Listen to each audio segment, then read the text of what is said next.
各位听众、各位观众、各位网友，大家好！今天是2020年6月14号。我们今天的节目呢，我想跟大家谈一下，为什么你看美国人也好，还是西方人也好，他们特别仇恨纳粹，但是呢，他们不恨共产主义。因为我是从这一次美国的这个黑人骚乱事件后面是有一个巨大的无形的组织在帮助他们推波助澜，而且呢，在全国性组织以后，然后最终呢，不光是黑人参与了打砸抢烧，还有一部分狂热的共产主义分子，一部分狂热的白左青年也都加入了这个行列。那么，为什么美国这么一个发达的自由民主制度的国家，建设了已经有几百年的世界上代表最先进的民主自由制度的国家，为什么会出现这种现象呢？所以，我想跟大家做一个分析。这两天呢，川普总统到了西点军校，也就是在昨天，川普总统在西点军校发表了他的讲话。他在这个讲话中赞扬了美国的军人在抗击新冠病毒疫情中所做出的贡献。他同时再次强调了，这个新冠病毒抵达了我们的海岸，它来自一个遥远的国度，这个国度就叫中国。也就是川普再一次在这个讲话里面再一次证实，整个新冠病毒呢，就是你中国呢，你传到美国来，你给美国造成了巨大的伤害，美国造成了巨大的伤亡。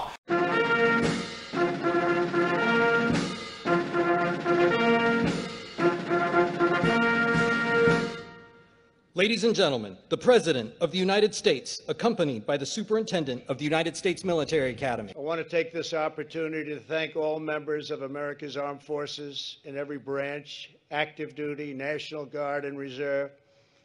who stepped forward to help battle the invisible enemy, the new virus,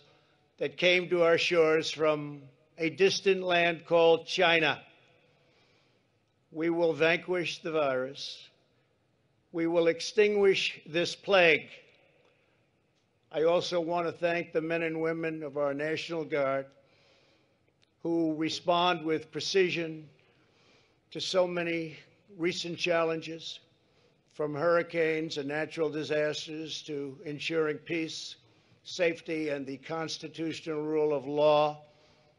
on今年所有的这个事情，美国碰到的这两件大事，第一个就是疫情对美国的影响，导致了美国几千万人的下岗失业，导致了美国大量的股市熔断，导致了美国的经济极度的衰退，这是第一件大事。第二个就是爆发了这个黑人弗洛伊德死亡的事件以后，在全美形成了这个骚乱，而弗洛伊德死亡跟这个新冠疫情有紧密结合的，也就是因为长期的防治新冠疫情，大家都待在家里面，大家都已经憋坏了。碰到一个机会呢，就一起出来了。所以说呢，在这个问题上面，川普总统呢做了一个总结，在西点军校里面做了一个总结。因为这两天呢，北京呢新发地又开始爆发了北京的这个大规模的武汉病毒疫情。这个疫情呢来势很凶猛，所以北京呢很着急。那么在这种时候，中共他又把这个帝国主义论又放出来了。因为中国它只要碰到什么问题，一定是美帝国主义干的。10几年前非典的时候，那些爱国网友不都认为当时是美国派来的陆军，就是果子狸干的吗？后来到了今年新冠疫情爆发以后，他们又认为是美帝国主义派来的空军，也就是蝙蝠干的。现在呢，北京新发地呢，这个三文鱼呢，他们又认为是美帝国主义派来的海军，是三文鱼干的。所以说呢，都是美帝国主义干的。所以共产党呢就把中国发生的任何事呢，把这个账呢就赖到人家美帝国主义头上，对不对？那边大骂着人家蓬佩奥是人类公敌，结果呢，人类公敌蓬佩奥和中共国务委员这个管外交的杨洁篪跑到夏威夷去见了一面以后，人民日报马上就发表锐评，说是中美两国人民友谊又势不可挡了。这前两天不还在骂人家蓬佩奥是人类公敌吗？说人家是外交骗子吗？怎么这两天又是中美人民友谊又势不可挡了？所以中共他就是翻手为云，覆手为雨，他就是朝朝暮暮耍的这些小粉红，早晨跟你要打倒美帝国主义，晚上他要跟美帝国主义要友谊势不可挡了。所以说呢，中共呢他就是不断的这么取愚民。但是整个全球怎么看待中共？即使是川普现在看待中共，他不过是认为中共给美国带来了伤害。现在要不要铲除共产主义？这在全球来讲，在西方国家对于铲除共产主义和对共产主义的认识是非常非常片面的。我在网上看到一个视频，这个视频是西方的一个学者做的，他对共产主义做了一个深度的总结，对共产主义和纳粹做了一个比较。他的总结就是为什么全球，尤其是西方的政治家、西方的富豪、西方简单一点讲就是道德价值观上面，为什么没有树立共产主义跟纳粹一样，甚至共产主义比纳粹还邪恶？为什么只恨纳粹不恨共产主义呢？他总结了有3点。他总结的3点，他第一点就认为是共产主义更善于欺骗。共产主义的欺骗呢，是最喜欢把丧事呢当作喜事来办，因为丧事呢一旦当作喜事来办的话，丧事可能就没那么痛了。这是很多共产主义国家呢喜欢用这种方式，而且每次办丧事的时候，里面都会涌现很多英雄，那么大家就用英雄效应去掩盖丧事它本身所发生的那个原因。这是他认为呢，共产主义更善于欺骗，比纳粹欺骗得好，这是他认为第一个原因。第二个原因，他认为大多数的西方学校，尤其是美国各种学校，大中小学都这样，他们大部分呢都被左翼激进的这种思潮所控制。由于这种教育控制呢，就导致了很少揭露共产主义的罪恶，但是会对纳粹进行批判，所以多数谈的都是纳粹对世界的危害，很少谈到呢共产主义的邪恶。这是指教育制度，也就是人们在受教育的时候，就始终是把纳粹的这个毒害放在首位，对共产主义呢认识不深。这是这个视频西方学者总结的第2点。他总结的第3点就是说，共产主义大屠杀呢，它没有像纳粹的集中营啊那么系统化和有那种组织规模化。所以说，人们通过纳粹曾经在历史上对犹太民族那种集体的屠杀呢这种情况，能够呢认定了纳粹呢非常非常的邪恶，而共产主义呢没有像他这么去干。这是这个西方学者他总结的这个视频里面表达的3个观点，而且这个视频呢在互联网上面呢流传非常广，很多人都看过。这个视频呢，我本来想插在我的视频里面，但是呢我试过，结果呢 YouTube 呢警告我，这个视频呢我如果插上来，我算侵权了，因此呢我就不能插上来。所以说我就跟大家简单介绍了这个视频里面的几个要点，因为这个视频也比较长，我就没有必要去把这个视频呢插到我的节目里面。但是这个视频的3个观点，他讲的对不对呢？我可以讲3个观点讲的都对。只是这3个观点讲的都太片面，完全没有总结到共产主义为什么没有引起西方的重视，西方为什么痛恨纳粹而不是那么痛恨共产主义。他这个点子，关键的点子他没有讲到，最重要的几点他没有表达到。第一个就是纳粹他杀人，他大规模杀人也好，他主要杀的是外国人，杀的是犹太人。而共产主义你可以看，基本上杀的都是本国人啊。中共建政以来，他们杀了几千万人，不包括他们搞计划生育杀掉那几亿胎儿，光中共就杀了快有1亿人。那么斯大林杀了多少？斯大林对乌克兰的农民一杀就是几百万啊，直接把他们饿死啊。柬埔寨杀了多少？柬埔寨一共就那么点人口，给他们杀了一半啊。柬埔寨杀了几百万，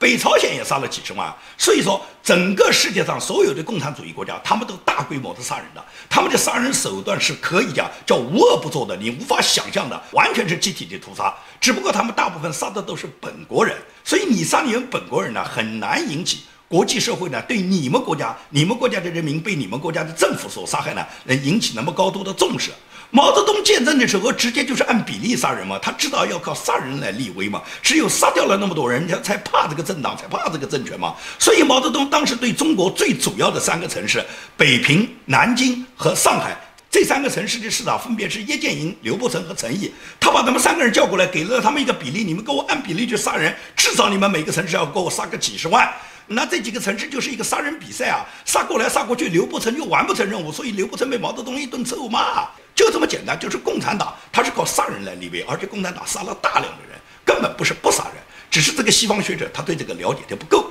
那么共产集权在全球杀害了数十亿人，而且很多国家的共产党政权在前苏联垮台以后，也全部东欧的共产党都分崩离析了。那么前苏联垮台以后，其他的共产党政权它崩溃以后，大量的档案都解体了，很多档案早已解体，很多历史事实都公布，已经几十年下来了。也就是说，历史真相我们都能够看到。为什么经过了这么几十年，共产主义的邪恶，人们对共产主义的认识远远还不如纳粹呢？纳粹当时杀害的犹太人也就是几百万人啊。那么整个全球国际关注的杀害外国人的，也最多就是一个苏联发生的这个卡廷波兰军官事件啊。因为前苏联戈尔巴乔夫和叶利钦移交的时候，他们就暴露了苏联原来藏的这个档案，这个档案里面就清楚地记录了当时斯大林和苏共中央决定杀害波兰的4万多名军官在卡廷那么这件事情就真相大白了，因为呢，苏联一直是把这个杀害卡廷波兰军官这个事件的这个罪魁祸首是赖在人家纳粹头上，赖在希特勒头上。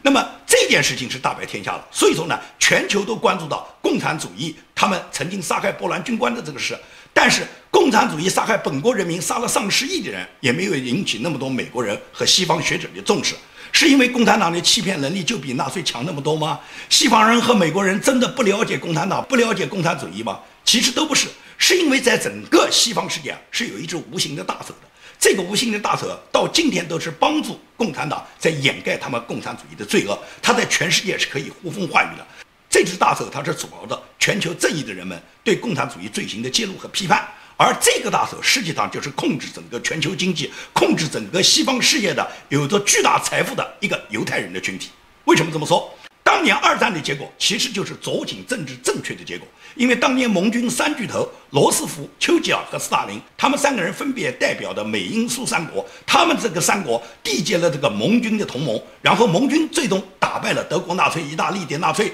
打败了日本。那么这3巨头对世界重新的划分，他们就要确定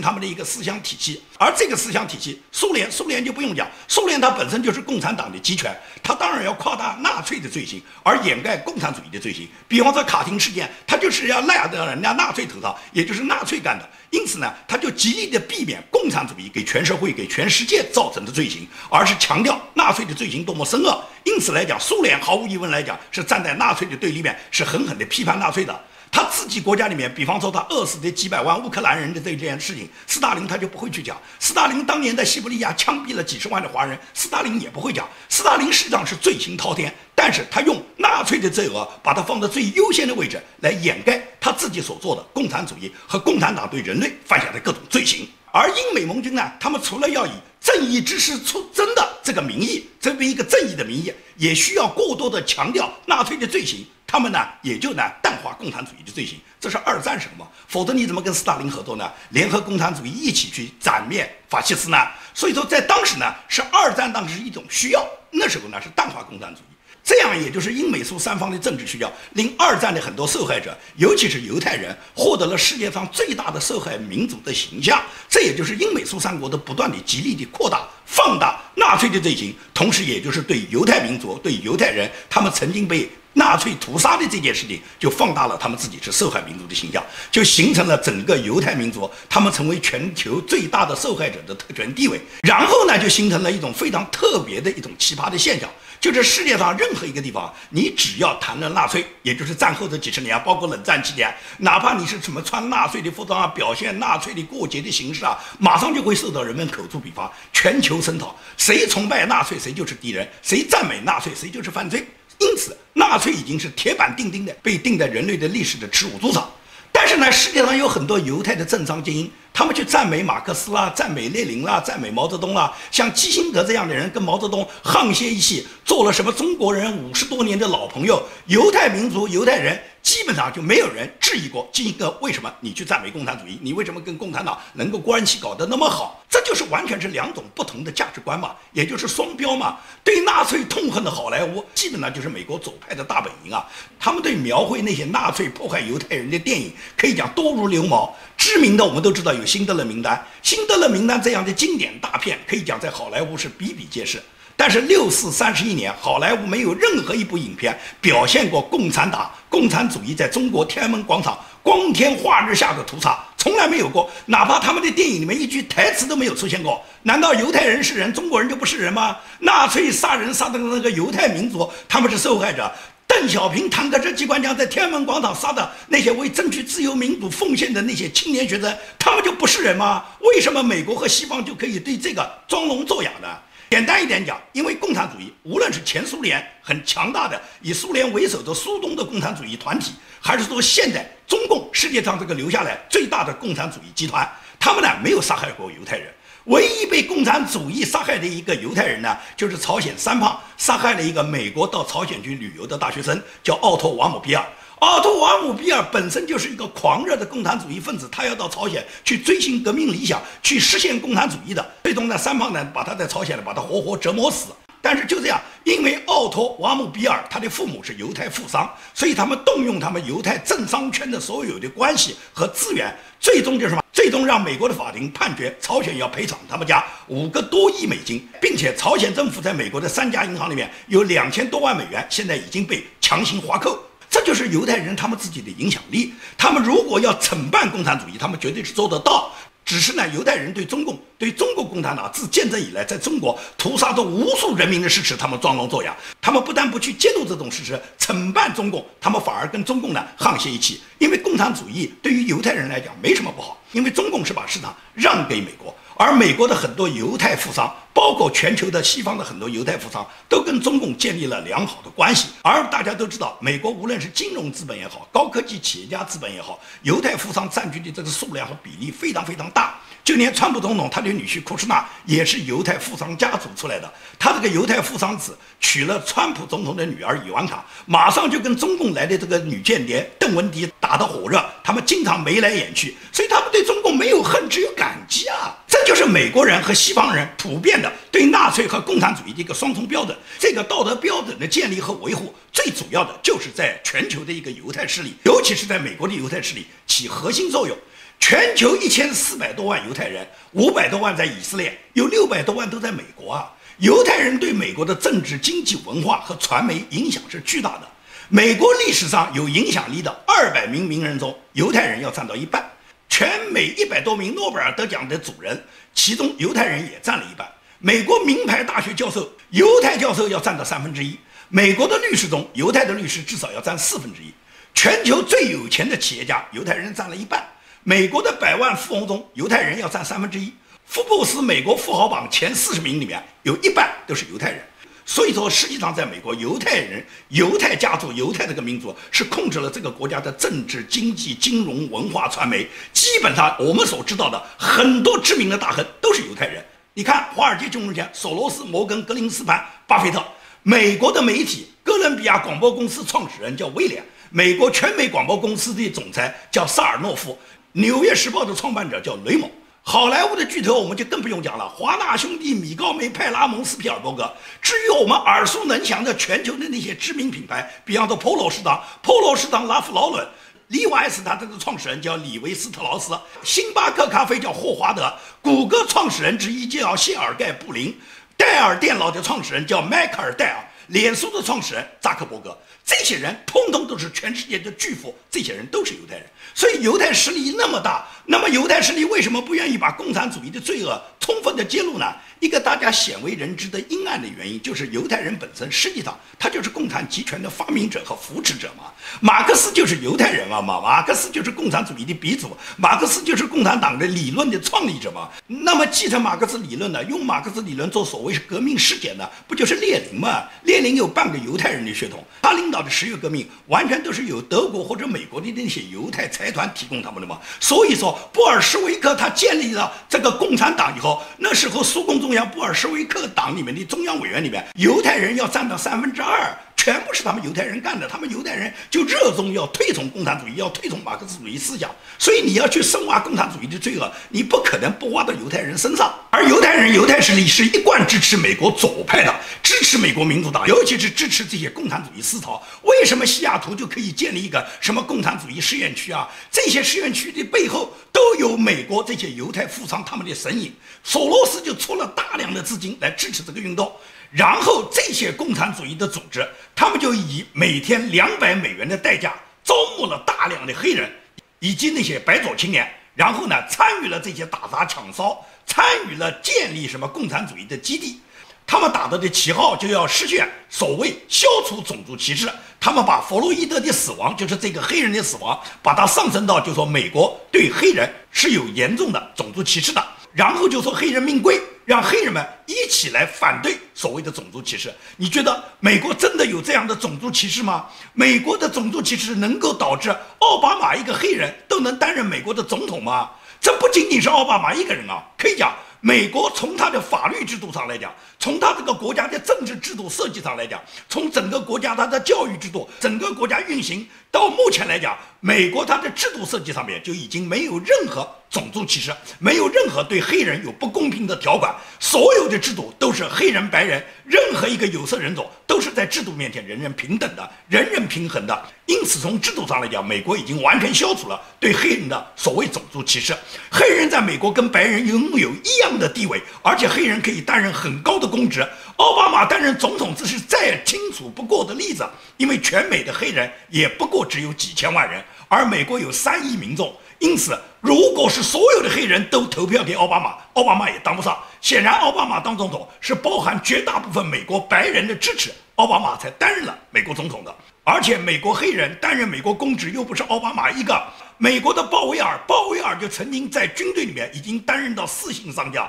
担任过美国参谋长联席会议主席啊。他本人也担任过小布什那一任的美国的国务卿。可以讲，美国国务卿是美国的最高白宫的幕僚。那么，鲍威尔作为一个黑人，已经担任过国务卿。鲍威尔之后，小布什又提名了一个黑人女生，叫做赖斯。赖斯也担任过美国的国务卿，她也是女生，也就是美国的黑人照样可以担任到国务卿这样的高官。那么，奥巴马是总统。而且美国有一个很神圣的，就是美国最高法院的大法官。美国最高法院的大法官只有9名大法官，这些大法官都是终身制。美国最高法院的大法官已经有2个黑人大法官，目前的这个大法官托马斯是1991年以来就担任美国最高法院的大法官的。可以讲，美国无论是他的法律、政治、经济，任何一个领域，黑人在里面担任公职，黑人里面的优秀者比比皆是。那么现在美国的这个类似于像索罗斯这样的犹太人，这种富裕阶层，他不断地激化这种矛盾，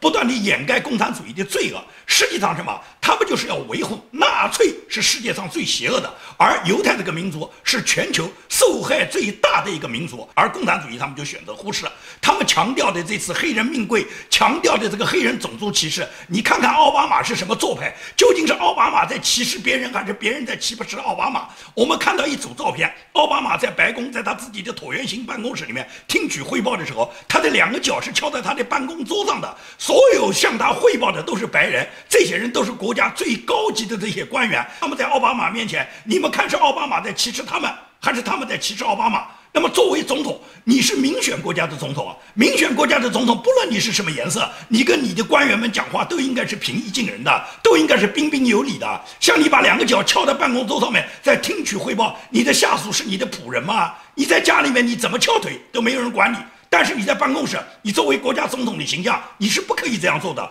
你这种照片的流出，就只能证明奥巴马他心里面是一种不自信，他总认为他要做出各种歧视别人的行为，才能够证明他是伟大的。而真正的歧视就是在黑人心里。很多黑人高喊的黑人命贵，认为他们黑人受到歧视，其实没人歧视他们，歧视他们的就是他们自己。他们要求民主党给出他们更多的政策，什么上学上面要给他们加分啦，什么工作上要给他们优待啦，什么他们生活艰苦了要给他们发钱啦，那就是证明你不行啊，你不行，所以才要给你降分，才要让你进大学，让你因为是黑人给你拉下了很多照顾的分数，让你进入大学。你是对那些优秀的黑人学生的不公平，也就是当这些黑人学生进入美国一流大学之后，他们不能证明是他凭他们自己的本事和才智然后进入大学的，相反是你们照顾他，给他降低了分数让他进来的，这本身就是对黑人一种不公平。而这种不公平和这种歧视都是黑人自身造成，也是民主党去拉他们，去救他们，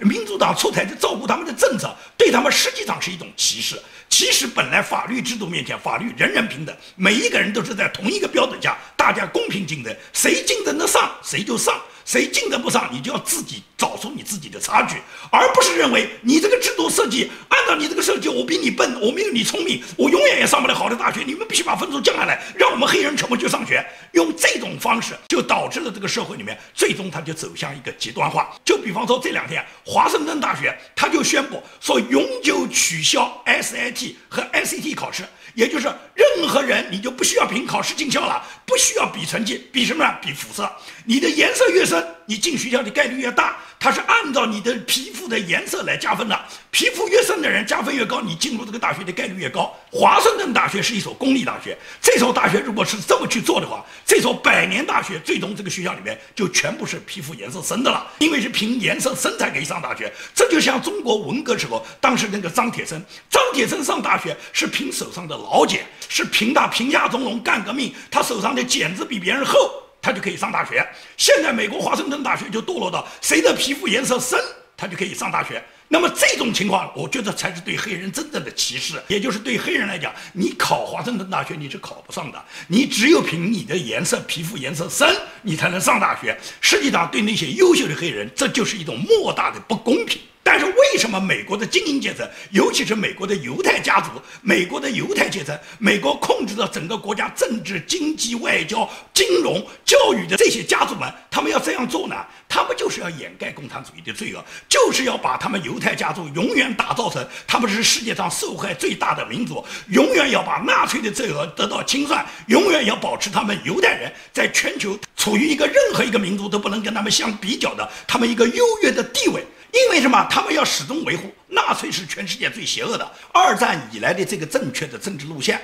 而这条路线，美国无论是华尔街还是硅谷还是好莱坞，甚至是 NBA， 都是极力贯彻的一个左派的政治路线。这个政治路线，也就是说要消灭铲除纳粹。但是对共产主义他们要装聋作哑，他们对共产主义一向是扶持的。可以讲，美国几十年来的这条所谓政治正确的路线，对中共是十分有利的。中共这么几十年来一直是推波助澜，而精明的犹太财团当然是心知肚明，他们愿意扶持中共，愿意和中共合作。他们在中国赚取大量的钱财之后，然后他们同时坚持到他们这个政治正确的路线。对于扶持中共来讲，实际上从某种方面来讲，就是证明了他们的这个政治永远正确的这个正确性。所以说，这就是全世界对纳粹和共产主义采取的一个双重标准。同样都是人类最大的祸害者，同样都是制造了无数人类的罪恶，但是共产主义很少受到清算，而纳粹是人人都知道，人人要诛之的。这就是整个全球的犹太人、犹太集团他们贯彻的一个政治路线，而这个政治路线已经形成了70年。